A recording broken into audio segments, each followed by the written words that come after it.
Hello friends, welcome back to my channel Bandana blogs. কেমন আছো তোমরা সবাই? বলো। তো বন্ধুরা, আমি আবারও একটি নেকলেসের ভিডিও নিয়ে চলে এসেছি তোমাদের সামনে।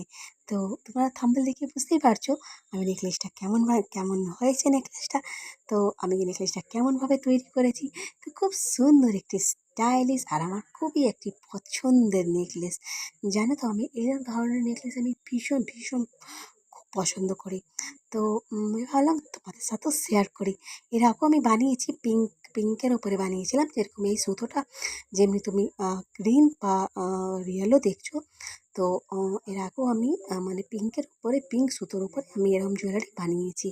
তো আমার ভীষণ ভীষণ একটা প্রিয় একটি জুয়েলারি। তো ভাবলাম যে চলো তোমাদের সাথে শেয়ার করে নিই যে আমি এই নতুনত্ব একটি খুব স্টাইলিশ। আর আমি মনে করি এই ধরনের জুয়েলারি কিন্তু সবাই পছন্দ করবে।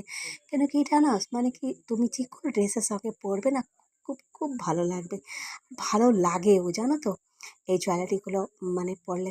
তো তো বন্ধুরা দেখতে থাকো আমি জুয়েলারিটা কেমন করে বানিয়েছি। তো বন্ধুরা, এই যে বিটসগুলো দেখছো না, এটা কিন্তু গ্লাস বিটস নয়। গ্লাস বিটসগুলো একটু মানে কি এই জুয়েলারির মধ্যে না গ্লাস বিটসগুলো আমি ইউজ করি না, কারণ গ্লাস বিটসগুলো প্রচণ্ড ভারী হয়। তো আমি ভাবলাম চলো এই ধরনের বিটসগুলো ইউজ করি।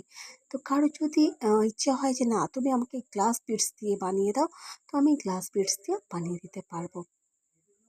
তো বন্ধুরা দেখতে থাকো আমি এই জুয়েলারিটা কেমন করে বানিয়েছি। তো এটার জন্য আমি কুরুশ কাঁটা দিয়ে আমি এই জিনিসটা তৈরি করেছি।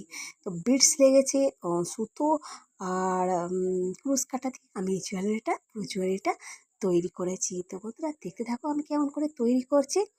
চলো।